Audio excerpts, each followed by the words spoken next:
गोपी ने नंदलाल को नंद भवन में माखन खाते देखा। उस गोपी का भाव हुआ कि नंदलाल श्याम सुंदर हमारे यहां भी आकर के माखन खाएं। आज मेरे अंगना में आओ नंदलाल, आओ गोपाल, दर्शन की प्यासी गुजरिया श्याम। तो नंदलाल ने मन ही मन कह दिया कि गोपियों मैं अवश्य तुम्हारे घर का माखन खाऊंगा। नंदलाल ने एक अपनी मंडली बनाई और महाराज ऐसी मंडली कौन गोपी कहाँ जा रही है, काय कामते जा रही है, कितनी देर को जा रही है, सब पतो रह गई, क्योंकि उन सब के ही तो बालक ठाकुर जी के साथ में थे।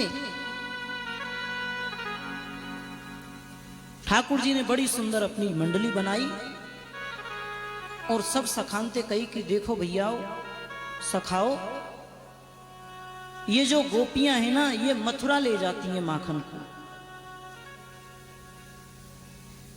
और जो कंस है उसके दैत्य हैं वो हमारे माखन को खाकर के पुष्ट हो रहे हैं, हमारे सखान को मिलना चाहिए। एक गोपी के घर में ठाकुर जी चोरी करके गए,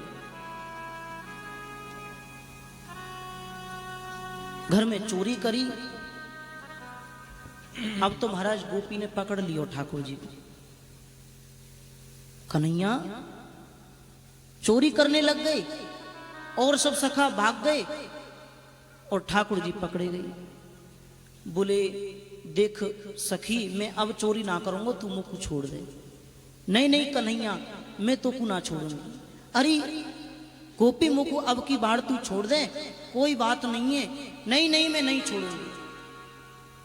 और महाराज पकड़ करके गोपी नंद भवन में लेके गई। रास्ता में जा रही है, बाको देवर आ रो रास्ता में।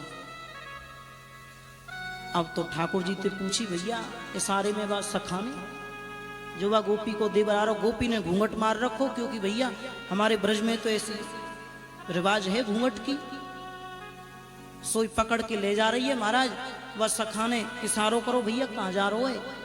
कन्हैया ने कही भैया ये जबरदस्ती भोजन करवावे ले जा रही है मुझे, और भैया देख मैं तो झिक गया हूं, मेरी इच्छा तो है ना है, अब तू चले जा।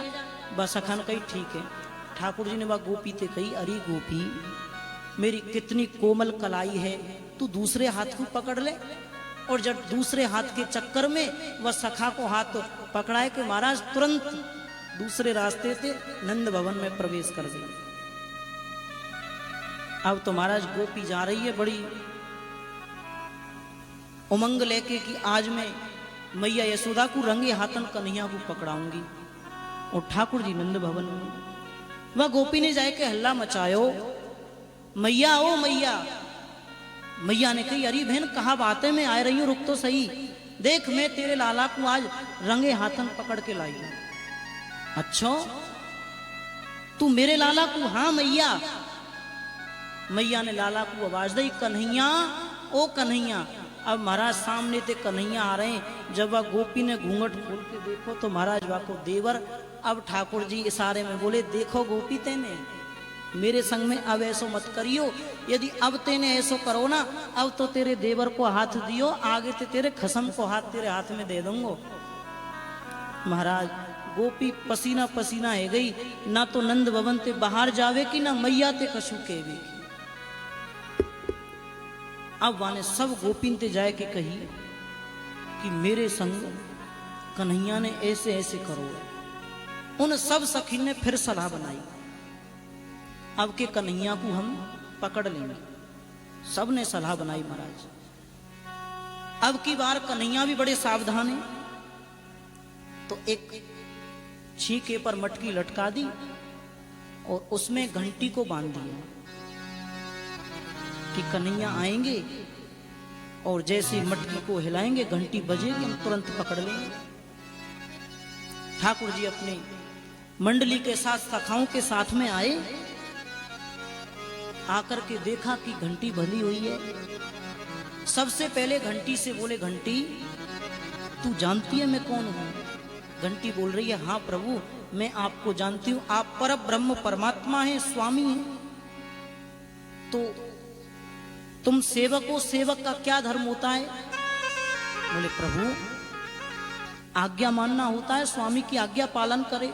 तो सुन, मेरी आज्ञा है, तुझे बजना नहीं है, तू बजेगी नहीं। ठीक है प्रभु मैं नहीं बजूंगा। अब महाराज सखा नीचे लगाए, उनके ऊपर और सखा लगाए, सबसे ऊपर ठाकुर जी चढ़ गए। जब उस मटकी को पकड़ा, घंटी नहीं बजी, क्योंकि आज्ञा पालन कर रही है भगवान का। भगवान ने उसके ऊपर से जो सरिया ढकी हुई थी उसको हटाया, घंटी नहीं बजी। भगवान ने माखन लिया, सखाओं को खिलाया, घंटी नहीं बजी। अब तो जैसे ही ठाकुर जी ने, श्री कृष्ण ने अपने मुख में माखन दिया, तुरंत घंटी टन टन टन टन करके बज गई। अब तो महाराज सब गोपी दौड़ी दौड़ी आई और सखा नीचे से भग गए और महाराज लटके रह गए ठाकुर जी ऊपर। ठाकुर जी ने कही, देखो गोपियों ठीक है, कोई बात नहीं है, जो भी कछुए में पकड़ो गयो, पर तुम वो या घंटी ते बात कर लन दो। अच्छो कन्हैया तू घंटी ते भी बात करे। क्यों घंटी? मैंने तो ते कही, तू क्यों बजी? बोले स्वामी मेरी इसमें कोई गलती नहीं है, आपने सखाओं को खिलाया मैं नहीं बजी, आपने फैलाया मैं नहीं बजी, लेकिन जब आपका भोग लगता है तो मुझे तो बजना ही पड़ता है, मैं इसलिए बजी। जय हो जय हो। और ठाकुर जी पकड़े गए महाराज, गोपियों ने उतारा, हृदय से लगाया। अब वो गोपी बोली, कन्हैया अब तो को हम नंद भवन में लेके नहीं जाएंगे, क्योंकि पहले हमसे एक बार धोखो है चुको है। अब तो हम तो को यहीं बांधेंगी और मैया को यहीं लेके आएंगे। ठाकुर जी ने कही, ठीक है गोपियों तुम्हारी इच्छा है, पर महाराज ठाकुर जी ते कौन पार पावे? सो ठीक है, रस्सी लेके आई, रेशम की बड़ी कोमल कोमल रस्सी। भगवान बड़ी मीठी भाषा में बोले, अरे गोपियों तुम पे बांधनो ना आवे, मैं सिखाऊं? अब महाराज ठाकुर जी की तो हंसी तो हंसी, बोली तो बोली है महाराज। गोपी उसमें ठाकुर जी की बोली में फंस गई। बोले ठीक है कन्हैया हमको बांधनो सिखा दो। और एक खंबाते गोपी को लगा दियो चारों ओर, और ठाकुर जी ने रस्सी ली, एक फेरा दियो, देखो गोपी एक गांठ, दूसरो दियो, बोले ये दूसरी गांठ, और तीसरो दियो, बोले ये घुर्र गांठ है। ध्यान रखियो, सीख गई? हाँ सीख गई। तो अब मैं चलूं? अरे कन्हैया हमें खोलो तो सही।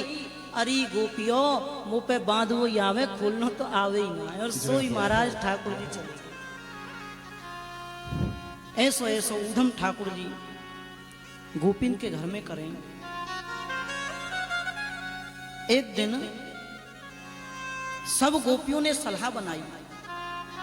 जब गोपी शिकायत लेकर के पहुंची तो मैया ने थोड़ी डांट फटकार लगाई कन्हैया को, और ठाकुर जी ने जाना बंद कर दिया। सब गोपियों को दर्शन किए बहुत दिन हो गए। अब तो महाराज गोपी व्याकुल हुई कि कैसे करें, कहा करें, कन्हैया को दर्शन होना चाहिए। सोई सब गोपी उल्हाना लेकर के नंद भवन में गए, इकट्ठी होकर के